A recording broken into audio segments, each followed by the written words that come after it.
You ever have one of those moments where everything shifts in the blink of an eye? That was the day for me, the day I got fired. My name's Sawyer Ellis. I'm 38 years old, born and raised in Flagstaff, Arizona. I've spent the last 15 years leading people through some of the roughest terrain in North America. Rainforests, tundra, mountains, you name it. I know how to survive it. But nothing prepared me for what happened that Thursday morning at Summit Apex Expeditions. It started like any normal day. I was just back from a grueling 8-day trek through Denali. Frostbite still nipping at my fingers, 20 pounds of gear still in the back of my Jeep.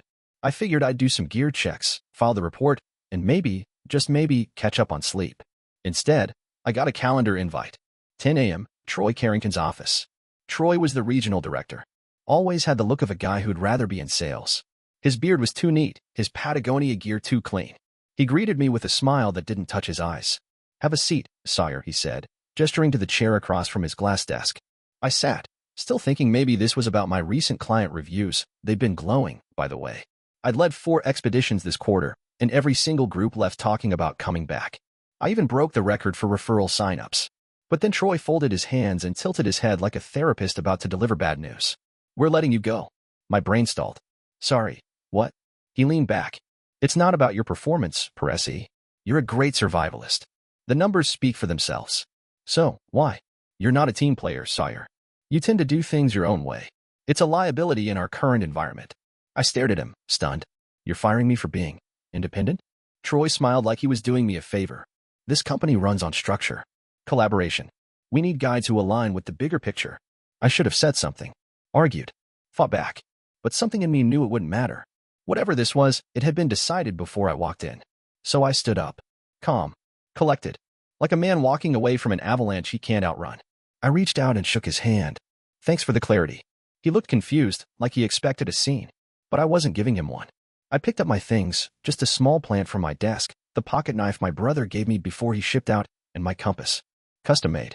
Solid brass. I had it for 10 years. When I stepped out of the office, the hallway went quiet. Too quiet. No one looked at me. Not Jenna from Ops. Not Theo from Marketing. Not even the guy who once begged me to teach him how to start a fire with flint. They all kept their eyes on their screens like I was a ghost. Then I passed Brent's desk, my direct manager. He didn't even glance up. Just tapped away at his keyboard like I didn't exist.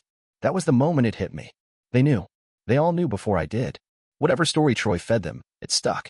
And suddenly, I was the outlier. The unstable one. The guy who got cut because he didn't play by the rules. I walked out into the icy parking lot, the wind biting at my face, my boots crunching over packed snow. I opened my Jeep, dropped my things in the passenger seat, and sat there in the silence. Fired. Not for screwing up. Not for losing a client. Fired for not fitting in.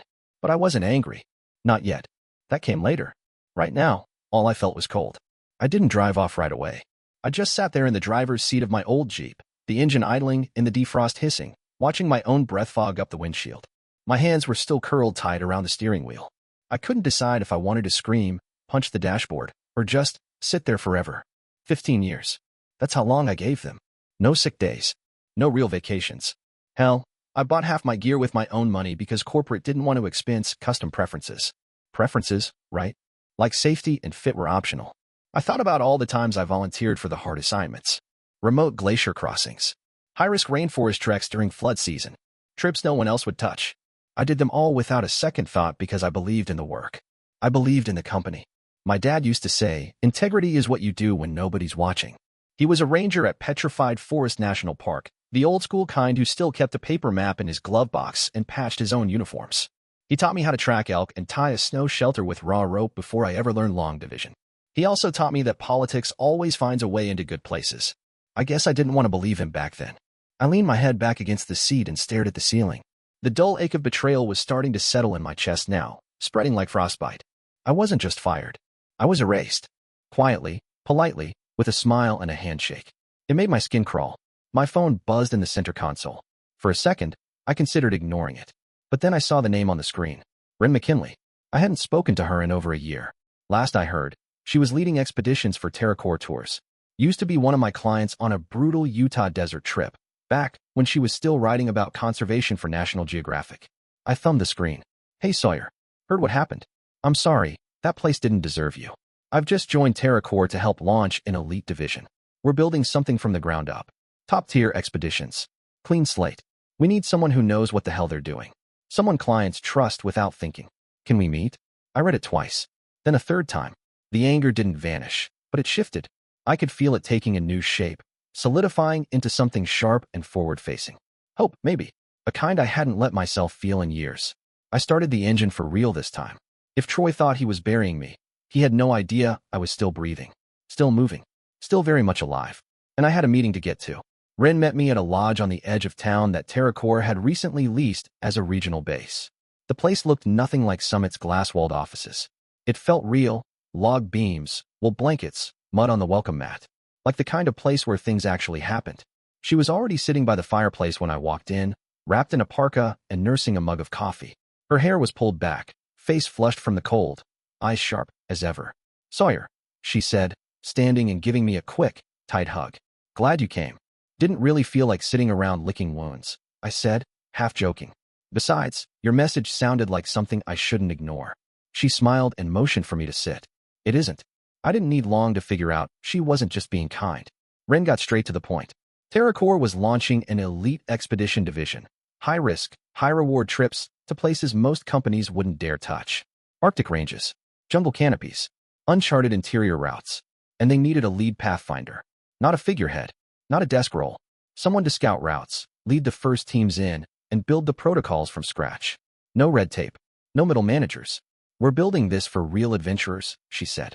"No stock photo influencers. No sanitized itineraries. The kind of thing that matters." I raised an eyebrow. "And you want me for that?" "I do," she said. "Clients trust you. Not because you follow rules, but because you make good calls when it counts. You have instincts people believe in. That's rare." There was a long silence as I stared into the fire. Then she added, "We'll double whatever Summit paid you. Plus medical, gear budget, and autonomy. You'd report directly to me." It felt like someone had finally taken a weight off my shoulders I didn't know I was carrying. We spent another hour going over logistics, timelines, terrain goals, the ethics code TerraCore was pushing hard to include, and her vision for building a culture that prioritized field integrity over image. By the time I left the lodge, my hands were tingling. Not from the cold, but from that quiet rush of purpose. The next morning, I accepted the offer, sent the email, signed the agreement, and sat back in my chair for the first deep breath in weeks. I thought that was the start of a new chapter. It was, just not the one I expected. That afternoon, I stopped by TerraCore's lodge to fill out onboarding paperwork. I didn't even notice the SUV parked down the block with tinted windows. But someone did. Because the very next day, a thick envelope arrived at my apartment. Official letterhead. Legal tone. Summit Apex Expeditions, cease and desist. The letter claimed I was in breach of a non-compete agreement, barring me from working with any outdoor expedition company within a 2-year span. Penalties included legal damages and a permanent injunction. The problem? I never signed a non-compete. Not once. I'd reviewed every line of my contract back when I started. I flipped through the letter again. The dates, the phrasing, the threats, and something in my gut went cold. Summit hadn't just let me go. They were trying to bury me. TerraCore's legal team didn't waste time.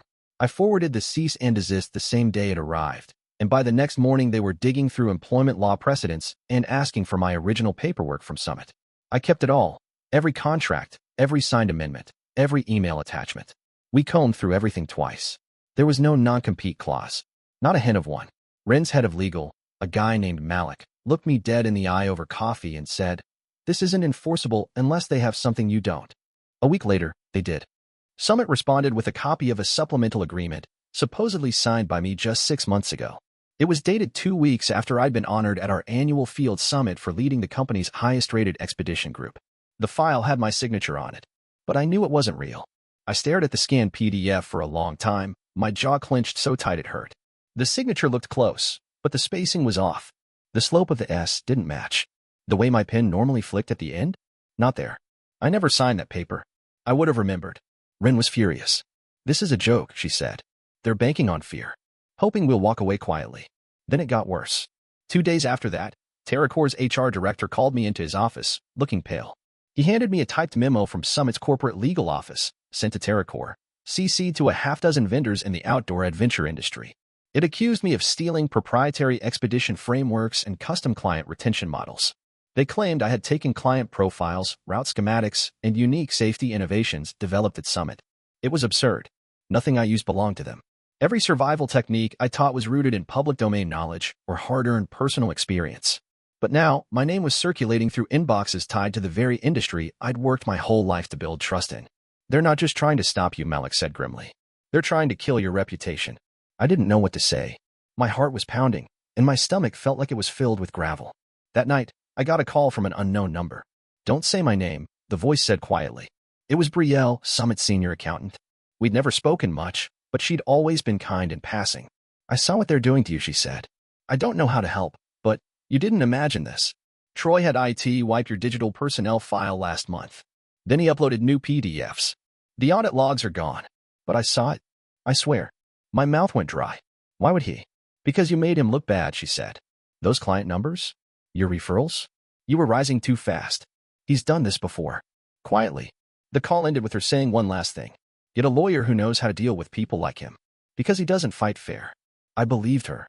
And suddenly, I knew exactly what kind of war I was in. It was late, already pushing 9, when my phone buzzed with a number I hadn't seen since the day I was fired. Brent. At first, I thought it was a mistake. My old manager hadn't even looked up from his desk when I walked out of Summit with a plant and a knife. But now, here he was, calling me after hours. I let it ring. Then it buzzed again. A text this time. Need to talk. Off the record. You free tonight? Part of me wanted to ignore it.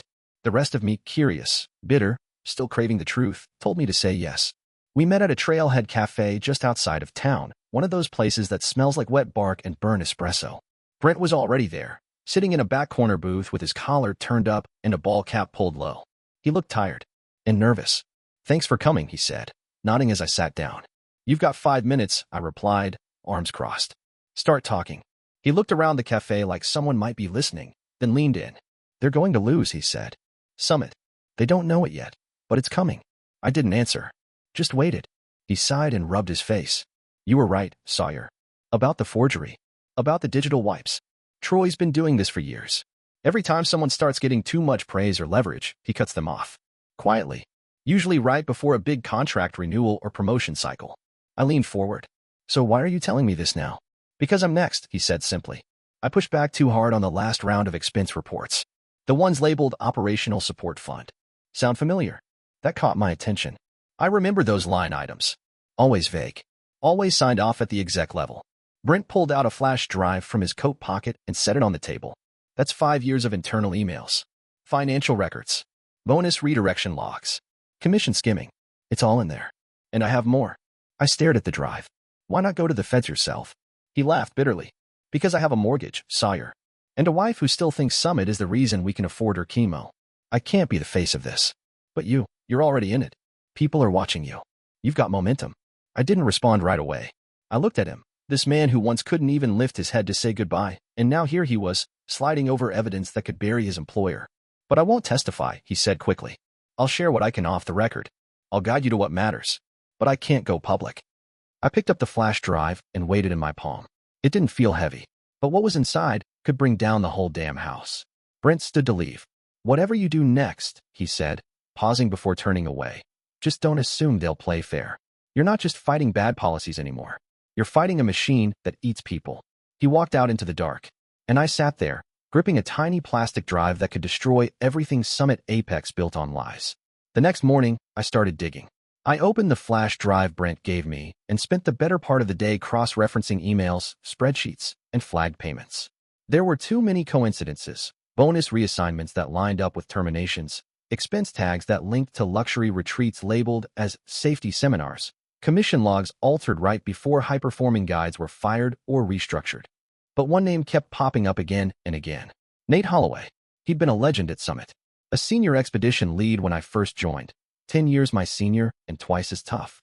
I remembered his Patagonia vest, his weather-beaten gear, and the way he always stuck up for younger guides who got dumped with the worst shifts. He disappeared 5 years ago. The official story was burnout.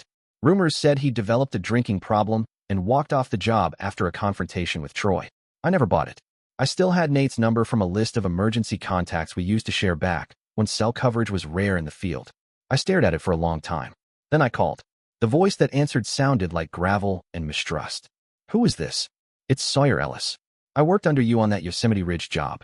You probably don't remember me, but I remember you, he said. Silence. I need to talk, I continued. Off the record. About Summit. Another pause. Then, there's a cafe off Highway 191. Edge of Red Cliff. Be there in 2 hours. Don't bring anyone. He hung up. The place was half empty when I arrived. Nate was already seated in a corner booth, wearing a hoodie pulled over his head and sunglasses even though the lighting was dim. He looked older, leaner, like a man who'd been trying to stay invisible. You alone? He asked. Yeah. He sipped his coffee. You working for a lawyer? No, but I might be soon. He nodded. I figured someone would come looking eventually. And just like that, the dam broke. He laid it all out. Back when he worked for Summit, Nate started noticing phantom trips listed in the billing system. Expeditions that never happened. Charges for equipment rentals that never arrived. Mileage logged to vehicles that were off-duty. He confronted Troy. A week later, he was suspended, pending review, for erratic behavior. Then came the anonymous call to the state licensing board claiming Nate had a substance abuse issue. His certifications were quietly frozen. He couldn't work. Couldn't even apply for freelance guiding without clearing his name. That's how they do it, he said. They don't fire you. They make you disappear. I leaned in. Why didn't you come forward? He looked away. They threatened my family. My wife's a pediatrician. Her credentials were suddenly under review for billing irregularities, stuff that never happened. My daughter's school got an anonymous tip claiming we were unstable. CPS showed up at our house. I felt sick. But I kept the files, Nate said, pulling a weathered binder from his bag. Emails, screenshots, old route manifests, copies of fake invoices. I've got boxes of it. He looked at me carefully. But I need something first. Protection, I said. He nodded. I'm not hiding anymore.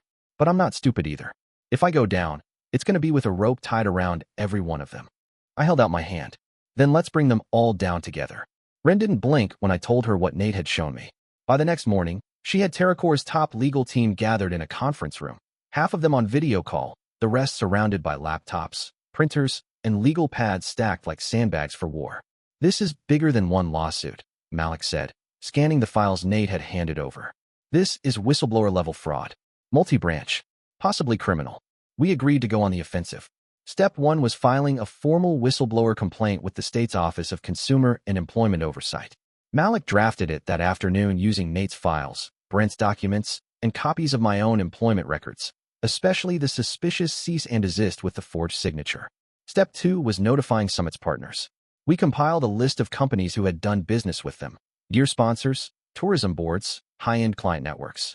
We sent each one a sealed letter detailing our findings, along with a polite request for cooperation should an investigation be opened. Step 3 was public. Ren set up an exclusive with a national outdoor industry outlet. The headline dropped 3 days later. Betrayal in the wild. Summit Apex accused of systemic fraud, retaliation against guides. The article quoted Nate anonymously, referred to me by name, and cited Summit's history of quietly erasing high performers under team misalignment. They even included a side-by-side of my original contract and the doctored non-compete. The article exploded. It got picked up by outdoor gear blogs, business ethics sites, even a regional NBC affiliate. The comment sections filled up fast with stories. Dozens of former Summit guides came forward. One had been fired days before she qualified for a profit-sharing bonus. Another claimed they were billed for damaged gear they never used. A third said Summit blacklisted them after filing an injury report. Each message told a similar story: misdirection, suppression, and quiet professional death. Rin turned to me one afternoon as we scrolled through testimonies and said, "You realize what this is, right?" "What?" "This isn't just about Summit anymore. This is the start of a reckoning." Suppliers began suspending contracts. Clients started pulling reservations. One outdoor apparel company issued a public statement distancing themselves from Summit, citing ethical concerns and ongoing legal review. Inside Summit, panic set in. A contact from the logistics department, an anonymous whistleblower, sent us an internal memo. The subject line read, "Do not respond to media requests. All statements must be approved by legal." Troy tried to post a bland PR statement on Summit's website, something about prioritizing internal review and taking these allegations seriously. The next day, an anonymous Twitter account posted screenshots of Troy's internal Slack messages mocking whistleblowers and joking about clearing out the deadweight. It included timestamps and metadata. The account tagged every major publication in the industry. Ren looked at me across her desk, her lips tight with restrained satisfaction. "They wanted silence," she said. "You gave them a spotlight." It didn't feel like revenge. It felt like the truth was finally louder than their lies. And for the first time in months, I didn't feel like a man on the run. I felt like the one leading the trail forward. The raid happened on a Wednesday. I was halfway through writing a gear procurement guide for TerraCore's Arctic training program when Ren burst into my office, phone in hand, eyes wide. "It's happening," she said. barely catching her breath. Right now, federal agents just walked into Summit's main office in Denver. My hands went still on the keyboard. Within an hour, the footage started circulating. Agents in Navy windbreakers, boxes of documents, laptops carried out. Troy Carrington being escorted down the steps with a stiff, fake smile pasted onto his face and two men from the Department of Justice behind him. No one was laughing anymore. By that afternoon, a formal announcement dropped. Summit Apex Expeditions was under federal investigation for tax fraud, unlawful termination practices, and misappropriation of federal grant funds. The list of executives placed on administrative leave grew by the hour. I didn't celebrate. Not yet. But that night, as I sat in my kitchen with a beer in hand, watching the news scroll Troy's mug across the bottom of the screen, I allowed myself one breath of satisfaction. They finally got caught. Summit tried to spin it, of course. Released a damage control statement. Claimed these were isolated issues, that they'd be cooperating fully. But the avalanche had already started. Their biggest clients, high-end tour groups and overseas adventure partners, pulled their contracts by the end of the week. Gear sponsors cut ties. Reviews on Summit's own booking platforms tanked overnight. Former clients posted stories about questionable billing, bait-and-switch packages, and misplaced refund requests. It wasn't just a fall from grace. It was a nosedive into disgrace. And for the first time in a long time, my name wasn't being whispered behind closed doors or quietly removed from company logs. It was everywhere. Sawyer Ellis clears name in wake of Summit scandal. From guide to whistleblower, the man who sparked a reckoning. Justice in the backcountry, former Summit guide exposes industry rot. I'd spent years covered in mud, snow, and sweat, leading people through wild places they'd only seen in brochures. Now somehow, I'd become the face of something else entirely. Wren brought me a printed letter a week later. It was from a group of former Summit guides who had quietly formed a coalition to push for industry labor reform. They wanted to thank me. They called me the Spark. I didn't know what to say. I didn't ask for this role. I never wanted to be anyone's symbol. But maybe I'd earned it anyway. TerraCore stepped up, too. Wren set aside a fund from our new Expedition Division's budget to help support former Summit employees filing claims. She offered them counseling. Resume help. Real help. Nate Holloway came by the lodge one afternoon. He'd shaved. Clean clothes. A little less weight on his shoulders. You did it, he said. No, I told him. We did. As Summit's empire crumbled under federal scrutiny, I stood in the aftermath not as a victim, but as proof that the truth, when fought for hard enough, can burn through anything, even a mountain built on lies. 6 weeks after the collapse, Wren called me into her office with that same grin she wore when she first offered me the job. Close the door, she said, motioning me in. I sat, arms crossed. We getting sued again? She laughed. No lawsuits today, Ellis. Just an offer. I raised an eyebrow. She slid a folder across the desk. Inside was a formal letter with TerraCore's letterhead. Director of Global Expeditions. Full oversight. International operations. New training protocols. Final say on hiring. The works. I stared at it for a long second. You've earned this, Wren said. Hell, you built this. Our clients trust you. Our guides trust you. That matters. For a while, I didn't say anything. My whole career, I'd operated in the dirt, boots on the ground, compass in hand. I'd never pictured myself behind a desk with a title. But this wasn't that kind of job. This was a chance to lead. For real. Not just the trails, but the people on them. I'm in, I said. That month, I helped draft TerraCore's new code of field ethics. No buried clauses. No loyalty traps. Everything above board. We designed a full guide training program from scratch. Transparency. Emergency readiness. Psychological first aid. And most importantly, mental health access. Wren hired a trauma counselor specifically for our incoming recruits, especially those coming from Summit. We held the first team retreat 2 weeks later, just outside Moab. Nothing fancy. Sleeping bags, campfire coffee, and enough fresh air to reset your whole nervous system. Nate came. So did Brielle, now working freelance consulting on fraud prevention. Even Brent showed up, quiet as ever, but different, lighter, like someone who'd finally stopped holding their breath. There were 12 of us that first morning. All ex-Summit. All scarred in different ways. I stood at the base of the ridge trail with a map in one hand and a sunrise breaking behind me. All right. I called out. Let's move. We hiked in silence for a while. Nobody needed to talk. The rhythm of boots on stone, breath syncing with motion, it was enough. At the summit, I looked out over the desert. The orange cliffs. The flat line of distant mesas. The wind tugging at my sleeves. This was what it felt like to build something worth believing in. I turned to the group, most of them standing in clusters, passing around thermoses and trail bars. A couple of them were laughing. Real laughter. Not the forced kind you give your boss when you're trying to survive a meeting. I wasn't a boss here. I was one of them. Feels weird, doesn't it? Nate said, coming up beside me. Being on the other side of it all. I nodded. It doesn't feel like victory. Just steady ground. He smiled. That's more than most people ever get. I didn't say anything. Just breathed it in. The air. The view. The feeling of building something not based on fear, or control, or ego, but on purpose. The old company tried to erase everything I was. But here I was, standing taller than ever, with my name tied to something real. And I wasn't going back. A few weeks later, I drove out to visit my parents' cabin. They still lived off the grid, about 2 hours north of Flagstaff, tucked between a bend in the river and a dense cluster of ponderosa pines. Same wood stove, same rocking chairs, same crooked welcome mat that had been there since I was in high school. I pulled into the gravel drive in my beat-up Jeep, just trailing behind me like a ribbon. Dad was on the porch, cleaning his old fly reel, a thermos balanced on the railing next to him. He looked up when he saw me and smiled, slow and wide, like it was something he'd been saving. Thought that was you, he said. Still dragging that old tin can around? Huh? I patted the hood of the Jeep as I got out. She's got character. He stood and pulled me into a hug. It wasn't long, but it was solid. Mom was inside cooking trout, same as always when I visited. She wrapped me in an apron hug and made me swear I wasn't skipping meals again. We ate outside, tin plates, grilled fish, beans, and cornbread with just a little too much butter. The kind of meal that doesn't look like much, but feels like everything. After dinner, we sat around the fire pit, logs crackling, flames licking the cool desert air. I leaned back in the old folding chair and stared at the stars overhead. Dad poked the coals with a stick. You know, he said, I heard about what happened. The articles. That big raid. I nodded.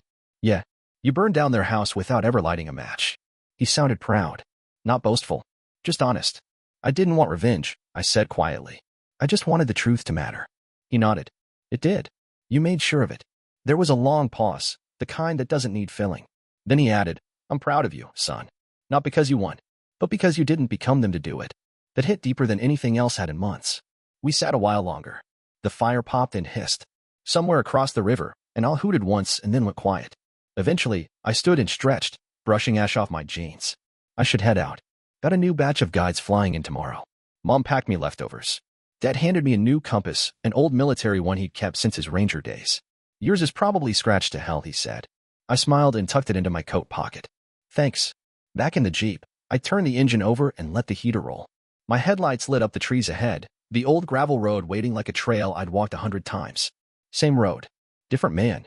And as I pulled away, I knew, whatever came next, I wasn't lost anymore. I was home.